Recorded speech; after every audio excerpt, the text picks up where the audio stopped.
Բարի կեսօր հարգելի հետևորդներ, եթերում է IBC լուրերի հերթական թողարկումն է, ես Սվետլանա Պետրոսյանն եմ, նախ կարևորը համառոտ։ Որոշումներ Շենգավիթի դատարանից, ովքեր կալանքից ազատ արձակվեցին Բագրատ Սրբազանի գործով եւ ովքեր մնացին կալանքի տակ։ Նոր ձերբակալություն Գյումրիում կրկին Ղուկասյանների ընտանիքի անդամներից, ով է նա եւ ինչ մեղադրանքով է ձերբակալվել։ 18 միլիոն դրամ Բաքու այցի համար, ովքեր են ընդգրկված պատվիրակության կազմում եւ ինչ նպատակով են մեկնելու։ Գաղտնի փաստաթուղթ է հրապարակվել, տարածվել է ռուս-ուկրաինական խաղաղության վերաբերյալ Թրամփի 28 կետից բաղկացած ծրագիրը։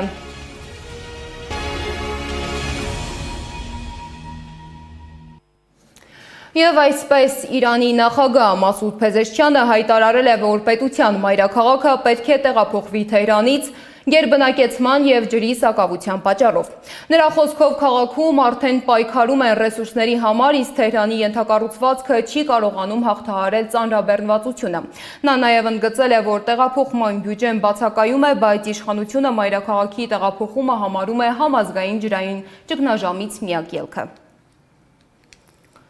Իսկ Ալիք հորաթերթի գլխավոր խմբագիր Արամ Շահնազարյանը գործընկերոջս հետ զրույցում ասել է, որ իրատեսական չի համարում մայրաքաղաքի տեղափոխման մասին հայտարարությունը։ Խանգարող հանգամանքները շատ են։ Նախ պետք է գտնել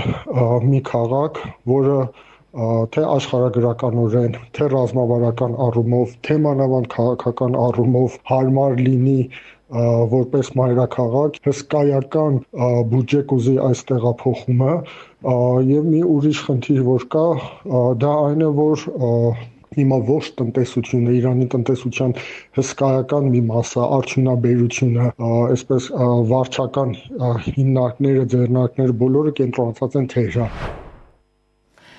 Ջրային ճգնաժամի թեման, սակայն միայն Իրանի խնդիրը չէ։ Օրերս մեր խմբագրությունն արդեն անդրադարձել էր տարածաշրջանում մթնոլորտը սրող մեկ այլ հանգամանքի՝ Ադրբեջանի աճող հետաքրքրությանը Սևանի նկատմամբ։ Մասնագետները նկատում են, որ Ալիևի վերջին հայտարարությունները պետք է դիտարկել ոչ միայն անվտանգային, այլև էներգետիկ եւ ռեսուրսային համատեքստում։ Ջուրը դարձել է աշխարհաքաղաքական գլխավոր գործոններից մեկը։ Մասնագետների հետ խոսել է իմ գործընկեր Սեդա Մակարյանը։ Սևանը շարունակում է մնալ Ադրբեջանի քաղաքական հետաքրքրության կենտրոնում։ Մասնագետներն ասում են, Ալիևի վերջին հայտարարությունները պետք է դիտել ոչ միայն անվտանգային, այլ նաև էներգետիկ եւ ռեսուրսային տեսանկյունից։ Ջուրը դարձել է համաշխարհային անվտանգության կարևորագույն թեմաներից մեկը։ Շատ հնարավոր է այդ ագրեսիվ պահվածքը Ադրբեջանի պայմանավորված է առաջին հերթին այդ խմիրելու ջրի հետ կապված խնդիրների հետ, որոնց նրանք բախվում։ Ըստ ՄԱԿ-ի աշխարհում 1 միլիարդ մարդ զրկված է խմելու ջրից, իսկ մինչև 2030 թվականը ջրի պակասը կարող է դառնալ գլոբալ ճգնաժամ։ Վտանգ կա, որ ջրի պաշարների բացակայության հետևանքով աշխարհում կարող է շուրջ 700 միլիոն կլիմայական փախստական լինել։ Այս ֆոնին Ադրբեջանում ջրի պաշարները արագ սպառվում են եւ Ալիևի հայտարարությունները դառնում են ավելի հասկանալի։ Արցախի հանձնումով Ադրբեջանին իրանք որոշ չափով լուծեցին այդ ջրի պաշարի խնդիրը, որտեղ մի շարք գետեր անցել են իրենց վերահսկողության տակ, բայց միևնույն է, այդ հարցը իրենց համար դժվար լուծելու է, իրանք հասկանում են ժամանակի ընթացքում խմելու ջրի խնդիրը իրենց համար դառնալ է մեղմ ասած օրհասական։ Համաշխարհային բանկի տվյալներով մեկ շնչին բաժին հասնող քաղցրահամ ջրի պաշարը Ադրբեջանում ընդամենը 851 խորանարդ մետր է, մինչդեռ Հայաստանում ավելի քան 2300 խորանարդ մետր։ Ջրի խնդիրը իսկապես կարևոր է տարածաշրջանի համար, մանավանդ խմելու ջրի առումով նշ որ Հայաստանը ամենաշատ ունի տարածաշրջանում, բայց մեկ շնչին գնող, եթե հաշվենք մեկ շնչի հաշվով, այսինքն ոչ թե ֆիզիկական ծավալով, իսկապես մեկ շնչի հաշվով Հայաստանը մոտավորապես 3-ից մինչև 5 անգամ ավելի շատ ջրի պաշարում է խմելու ջրի մասնախոսքը, քան մեր հարևան երկրները։ Մասնագետները զգուշացնում են, Ադրբեջանը կանգնած է էկոլոգիական եւ սոցիալ-տնտեսական լուրջ վտանգների առաջ։ Միջազգային փորձագետներն անգամ զգուշացնում են հնարավոր էկոլոգիական աղետի մասին, եթե հարցը չստանա համակարգային լուծում։ Միաժամանակ քաղաքագետն ունի երկրորդ կարծիք Ալիևի հայտարարությունների մասին։ Բոզոյանը ասում է, Ալիևի խոսքերը պարզապես հայտարարություններ չեն։ Ջրային խնդիրը դա տեխնիկական խնդիր է, որը ցանկացած երկիր կարող է ունենալ, բայց դա երբ որ կա անվտանգության խնդիր, բոլոր խնդիրները լուծվող են։ Տեսեք, արաբական երկրներ կան, որ ջրային խնդիր ունեն, բայց իրենք լուծում են։ Այստեղ կարևորը հետևյալն է, որ մեր ժողովուրդը, մեր հասարակությունը ունի անվտանգության վնաս, թե ոչ։ Եթե չունենա ամուսնության բնավ, մեր ժողովուրդը կկորցնի Հայաստանի կտորը, որը դեռ պահպանվել է մինչև այս վերջին ժամանակահատվածը։ Փորձագետները զգուշացնում են, եթե Ադրբեջանը փորձի վերահսկել Սևանի ջրային ռեսուրսները, Հայաստանն էլ կարող է կանգնել լուրջ հետևանքների առաջ։ Արցախը կորցնելուց հետո արդեն մի շարք սահմանային համայնքներ մնացել են առանց խմելու ջրի։ Եթե ասենք թե մի շարք գետեր, ասենք թե օրինակ Արփա գետը, որը թափվում է Սևան եւ այլն, ինչ-որ ձև վերահսկողություն հաստատեն այդ գետերի ակունքների վրա, ապա մենք իսկապես խնդրեմի առաջ կանգնենք։ Այս ենթատեքստում քաղաքագետը հորդորում է զգոն լինել նաև անվտանգային առումով, նշում է, որ ջրի կամ այլ կարևորագույն ռեսուրս կորցնելուց խուսափելու համար պետք է ամուր պահել սահմանները։ Երբ որ իրենք ասում են Սևանը, ոչ չի նշանակում միայն Սևանն են իրենք։ Մեր հասարակությունը ցավոք սրտի նատուրալիստական հատկություն ունի։ Մարդիկ հասկանում են այն բառի ունի մարդու, ինչ որ երկրի ղեկավարն է ասում։ Ինքը որ ասում է Սևան ուզում է, նաև Երևանն է ասում, չէ՞ Երևանը անվանում է։ Տարածաշրջանում ջրի խնդիր ունի նաև Իրանը, Թեհրանում նույնիսկ քննարկվում է մայրաքաղաքի տեղափոխությունը ջրի սուր պակասի պատճառով։ Մասնագետներն առաջարկում են Հայաստանը ջրի վաճառքի միջազգային մեխանիզմներով կարող է զարգացնել գործակցությունը Իրանի հետ երկուստեք շահեկան տարբերակով։ Սեդամ Ակարյան, Նոնա Գևորգյան, ABC Media։ Այս ֆոնին, երբ տարածաշրջանային լարվածությունը փոխկապակցված է նաև ռեսուրսային խնդիրների հետ, շարունակվում է Հայաստանի եւ Ադրբեջանի հասարակական ու քաղաքական շրջանակների շփումների գործընթացը։ Ըստ ադրբեջանական լրատվամիջոցների 5 հոգանոց հայկական պատվիրակությունը չարտերային չվերթով արդեն Բաքվում են, մասնակցելու կլոր սեղան քննարկմանը։ Այդ նպատակով պետական բյուջեից տրամադրվել է շուրջ 18 միլիոն դրամ Երևան-Բաքու եւ հակառակ ուղղությամբ չվերթերի համար։ Որոշումը կառավարության կողմից ընդունվել է երեկվա նիստում եւ ներառված է եղել չզեկուցվող հարցերի ցանկում։ Պատվիրակության կազմում է Երևանի մամուլի ակումբի նախագահ Բորիս Նավասարդյանը, որը գործընկերոջս փոխանցել է, որ այցի օրակարգը դեռ հաստատված չէ։ Նախատեսվում են հանդիպումներ ադրբեջանական քաղաքասարակության ներկայացուցիչների հետ, իսկ հայկական կողմը մտադիր է քննարկումների ընթացքում բարձրացնել նաև գերիների վերադարձի հարցը։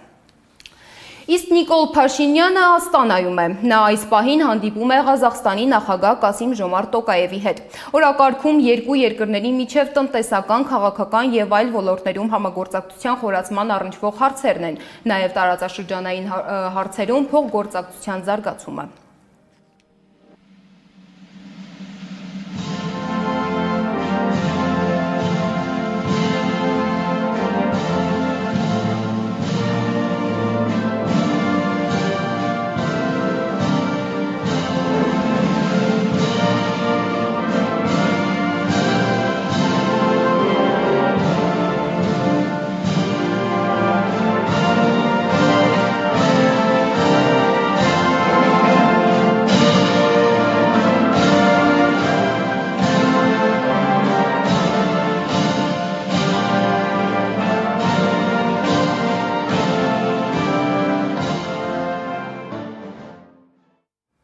Մինչ Աստանա մեկնելը վարչապետը լրագրողների հետ ճեպազրույցում հայտարարել է, որ Հայաստանում բացի խաղաղության խաչմերուկից ու զուգահեռաբար Վաշինգտոնի հռչակագրով հաստատված TRIP նախագծից ուրիշ անունով կոմունիկացիա գոյություն չունի։ Ինչ է խոսել Փաշինյանը կառավարության նիստից հետո ռեպորտաժում։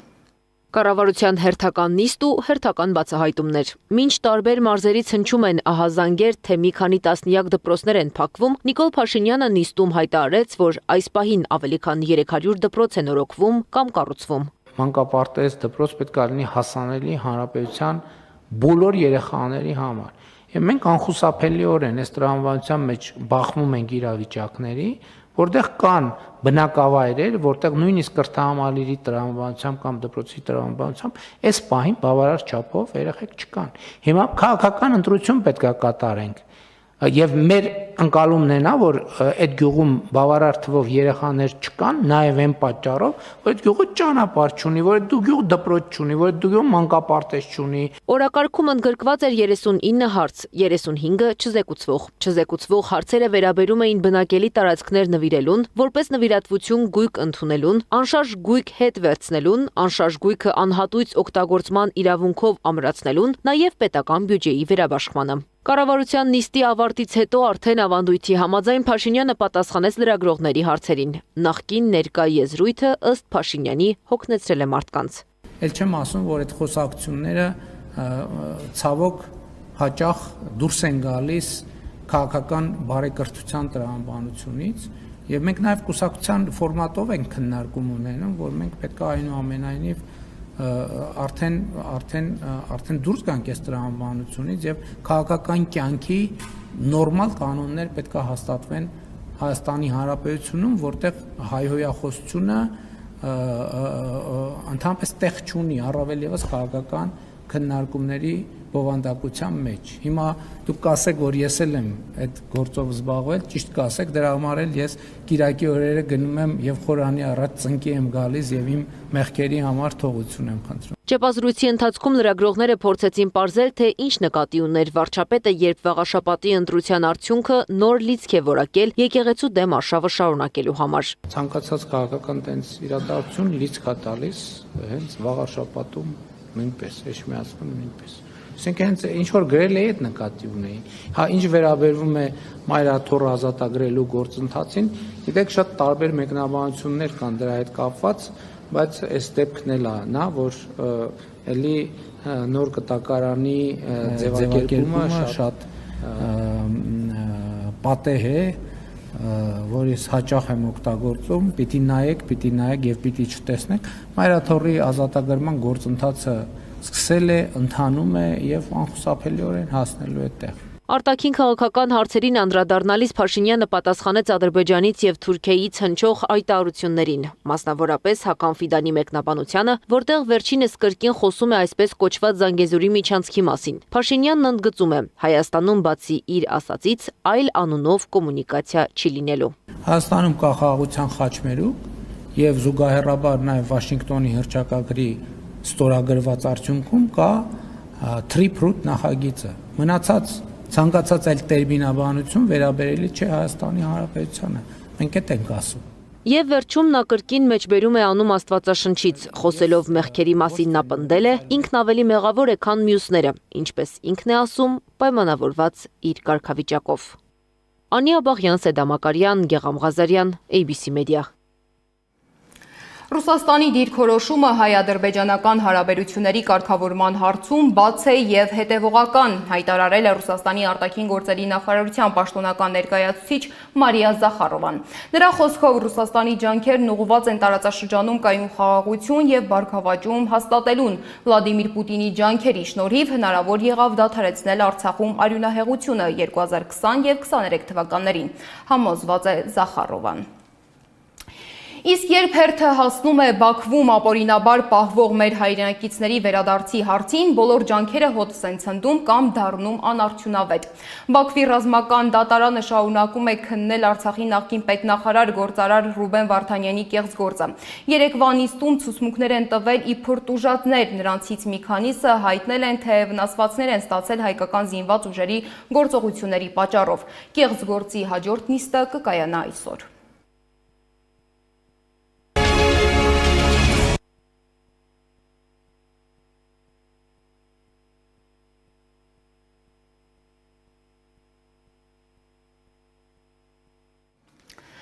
Քրեական վարույթի նախաքննության ընթացքում եւս մեկ անձի նկատմամբ հարուցվել է հանրային քրեական հետապնդում, հայտնել են քննչական կոմիտեից։ Ավելի վաղ տեղեկություն էր տարածվել, որ Գյումրու համայնքապետ Վարդան Ղուկասյանին երրորդ մեղադրանքն են առաջադրել օրերս հակակոռուպցիոն դատարանում հնչեցրած արտահայտությունների համար։ Նույն ընթացքում Գյումրիում նոր ձերբակալություն է տեղի ունեցել կրկին Ղուկասյանների ընտանիքից։ Երեկ երեկոյան իրավապահները ձերբակալել են քաղաքապետ Վարդան Ղուկասյանի որդուն Սպարտակ Ղուկասյանին։ Նրան կանոնավորելու միջնորդություն են ներկայացվել դատարան մի խումբ անձանց տեղեկատվական կամ հաղորդակցական տեխնոլոգիաները գործածելով խուլիգանություն կատարելու մեղադրանքով։ Ավելի վաղ փաստաբան Արամայիս Հայրապետյանը ասել էր, որ Գյումրիի քաղաքապետ Վարդան Ղուկասյանի որդուն Սպարտակ Ղուկասյանին դիմակավորված անձինք առևանգել եւ տարել են անհայտ ուղղությամբ։ Զուգահեռ Շենգավիթի ընդհանուր իրավասության դատարանում ընթանում էր Բագրատ Սրբազանի եւ աջակիցների գործի հերթական դատական նիստը։ Դատավոր Կարեն Ֆարխոյանը որոշել է Արմեն Ալեքսանյանի նկատմամբ նոյեմբերի 25-ից կիրառել տնային կալանք եւ երկրից բացակայելու արգելքը։ Արսեն Ղազարյանի նկատմամբ վարչական հսկողություն եւ բացակայելու արգելք։ Գնդապետ Միհրան Մաղսուդյանի խափանման միջոց տնային կալանքը չի շարունակվի։ Այն փոխարինել է բացակայելու արգելքով եւ գրավով։ Արցախի նախկին падգամավոր Դավիթ Գալստյանի խափանման միջոցը եւս փոխվել է։ Դատավորը վերացրել է տնային կալանքը եւ նշանակել է վարչական վերահսկողություն եւ բացակայելու արգելք։ Կալանավայրից դուրս կգա նաեւ Կարո Օկումուշյանը։ Դատարանը հաշվի առնելով երկու անչափահաս երեխաների առկայությունը որոշել է այն փոխարինել տնային կալանքով, բացակայելու արգելքով եւ 1.500.000 դրամ գրավով։ Մովսես Շարբաթյանի խափանման միջոցը չի փոխվել, նա կմնա կալանքի տակ եւս 3 ամիս։ Դատավորը չի փոխել նաև միակ կին կալանավորի Լիդիա Մանթաշյանի խափանման միջոցը։ Լիդիան կշարունակի մնալ կալանքի տակ։ Այս քրեական գործի մեջ ամենավտանգավոր անձը ես եմ։ Սարգսյան Արթուրինը բաց է կալանքները, Բագրատ Սրբազանյանը բաց է, ես շատ վտանգավոր անձ եմ, իմը մինչև հիմա բացած չի։ Ուզում եմ ֆիքսենք այն, այսօր դրա մասին չխոսվեց, որ սա պատժի ձև է։ Ես գիտեմ ինչի համար են ինձ պատժում, հիմա չեմ ուզում բարձրաձայնել այդ հարցերը, որոշ պաշտոնյաների վերաբերյալ ինֆորմացիաներ են իմ միջոցով հայտնի դարձել եւ իրանք նեղվում են դրանից։ Իրանք կարային գործ հարուցեն որպես զրպարտություն, բայց քանի որ դա զրպարտություն չի եղել, դրա համար այս գործի մեջ են խցկել ու մտածում են, որ եթե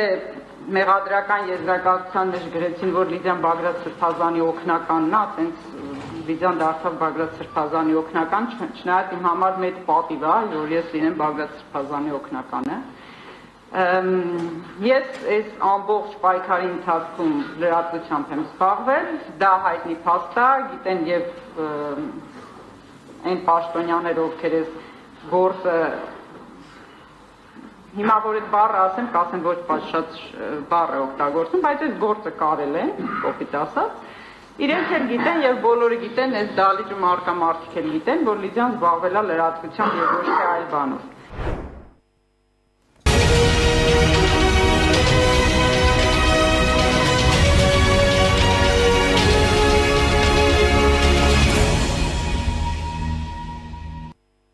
Միջազգային լրահոսից ամերիկյան մի շարք լրատվամիջոցներ հրապարակել են ռուս-ուկրաինական խաղաղության այն ծրագիրը, որը ըստ հաղորդումների ներկայացրել է ԱՄՆ նախագահ Դոնալդ Թրամփը։ Ինչպես գրում է CNN-ը, առաջարկված տարբերակում ոչ միայն Ուկրաինան, այլև Ռուսաստանը կհայտնվի պարտադրող զիջումների առաջ։ Լսենք կետերից մի քանիսը։ Ուկրաինան չի անդամակցի ՆԱՏՕ-ին, Ռուսաստանի Դաշնության, Ուկրաինայի եւ Եվրոպայի միջև կկնքվի ամբողջական եւ համապարփակ չհարձակման համաձայնագիր։ Ուկրաինայի զինված ուժերը կսահմանափակվի, Ղրիմը, Դոնեցկը եւ Լուգանսկը դե ֆակտո կճանաչվեն ռուսական։ Ուկրաինան կստանա $200 միլիարդ ներդրում վերականգնման համար եւ անվտանգության բարձր երաշխիքներ։ Ուկրաինան ընտրություններ կանցկացնի 100 օրյա ժամկետում։ Լիակատար ամնեստիա պատերազմի ընթացքում կատարված գործողությունների համար եւ հրաժարում հետագա պահանջների Համաձայնագիրը կունենա իրավաբանական ուժ, կվերահսկի Թրամփի ղեկավարած խաղաղության խորհրդի կողմից խախտումների համար պատժամիջոցներ։ Հաշտության հասնելուց հետո հրադադարը կմտնի ուժի մեջ անմիջապես։ Վերջին 30 տարիների բոլոր անորոշությունները կհամարվեն կարգավորված։ Սպասվում է, որ Ռուսաստանը չի ներխուժի հարևան երկրներ, իսկ ՆԱՏՕ-ն այլևս չի ընդլայնվի։ Զուգահեռ Ուկրաինայի նախագահի գրասենյակը հայտնել է, որ Վլադիմիր Զելենսկին ստացել է ԱՄՆ-ի մշակած ծրագրի նախագիծը։ Ուկրաինայի նախագահի գրասենյակից պարզաբանել են, որ Զելենսկին ակնկալում է առաջիկա օրերին բանակցություններ վարել Թրամփի հետ։ Դրանց ընթացքում նա մտադիր է քննարկել առկա դիվանագիտական հնարավորությունները եւ հակամարտության կարգավորման համար անհրաժեշտ հիմնական կետերը։ Միջազգային մյուս լուրերը ռեպորտաժում։ Ուկրաինայի նախագահ Վլադիմիր Զելենսկին ստացել է ամերիկյան կողմի մշակած խաղաղության ծրագրի նախագիծը եւ այն պատրաստ է քննարկել Թրամփի հետ պատերազմի արժանապատիվ ավարտի հասնելու համար։ Եվրամիության արտաքին քաղաքականության ղեկավար Կայա Կալասը հայտարարել է, որ Եվրամիության ոչ մի երկիր չի մասնակցել Ուկրաինայի հարցի կարգավորման վերաբերյալ Թրամփի առաջարկների մշակմանը։ Ռուսաստանի եւ Լեհաստանի հարաբերությունների սրման ֆոնին Ռուսաստանում Լեհաստանի դեսպանը հարձակման է ենթարկվել Սանկտ Պետերբուրգում։ Միջադեպը տեղի է ունեցել Նևսկի պողոտայում նոյեմբերի 16-ին։ Դեսպանի վրա հարձակվել են մի խումբ անձինք, որոնք վանկարկել են հակալեհական եւ հակաուկրաինական կարգախոսներ։ Դեսպանի թիկնապահները ստիպված են եղել միջամտել։ Լեհաստանի նախագահ Կարոլ Նավրոցկին էր սպառնալիքներ է ստանում սոցցանցերում։ Նախորդին տեղի է ունեցել նմանատիպ եւս մի դեպք։ Դա եղել է Լեհաստանի նախագահի դեմ մահափորձ կազմակերպելու կոչ։ Ավելի վաղ ոստիկանությանը հաջողվել էր նույնականացնել եւ ձերբակալել 19-ամյա լեհ քաղաքացու, որը X սոցցանցում նախագահի լուսանկարի վրա տեղադրել էր ատրճանակի պատկեր եւ կհանդիպեն կարոլյոկ գրություն։ Վենեսուելայի վերաբերյալ Թրամփի սպառնալից հայտարարություններից հետո Վենեսուելայի նախագահ Նիկոլաս Մադուրոն հայտարարել է փրկչին ապավինելու մասին։ Ես Վենեսուելան հանձնել եմ մեր Տեր Հիսուս Քրիստոսին, ասել է նա, կոչ անելով աստվածային ուժերին փրկել երկիրը Թրամփից։ Աշխարհում մոտ 417 միլիոն երեխա ապրում է աղքատության մեջ, նշվում է ՄԱԿ-ի մանկական հիմնադրամի ՅՈՒՆԻՍԵՖ-ի տարեկան զեկույցում։ Ռեսուրսների պակասը, պատերազմը եւ կլիմայի փոփոխությունը սպառնում են հիմնական ծառայություններից օգտվելու հնարավորությանը։ Մանկական աղքատության ամենաբարձր ցուցանիշները գրանցվել են Աֆրիկայում եւ Հարավային Ասիայում։ Աղքատությունը հաղթահարելու ուշագրավ լուծում է տեսնում ամերիկացի միլիարդատեր Իլոն Մասկը։ Նրա կանխատեսած ապագայում աշխատանքի կամ գումարի կարիք այլևս չի լինի։ Աղքատությունը կվերանա, իսկ դա տեղի կունենա արհեստական բանականության եւ ռոբոտաշինության շնորհիվ։ Վիետնամում ջրհեղեղի զոհերի թիվը հասել է 16-ի, ամենաշատը տուժել են հարավային շրջանները։ Լամդոնգ նահանգում մարդկանց աչքի առաջ հեղեղը քշել տարել է կամուրջը։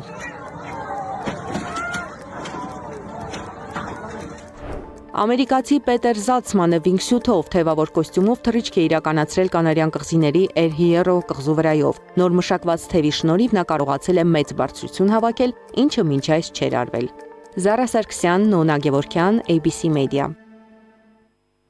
Եվ վերջում Միս Տիեզերք մրցույթում հաղթել է Մեքսիկայի մասնակից Ֆաթիմա Բոշ Ֆերնանդեսը։ 74-րդ Միս Տիեզերքի եզրափակիչ փուլը անցկացվել է Թալիանդում։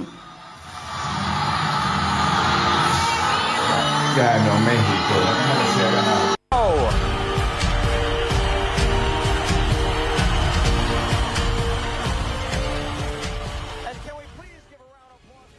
Այժմի համար նախատեսել էինք այսքանը, շարունակեք հետևել մեզ YouTube-ում, Facebook-ում, Telegram-ում, Instagram-ում, TikTok-ում կամ այցելեք մեր պաշտոնական կայք 3w.abcmedia.am։ Բոլորիս արդյունավետ աշխատանքային օր ABC լուրերի հաջորդ թողարկումը եթերում կլինի ժամը 15-ին։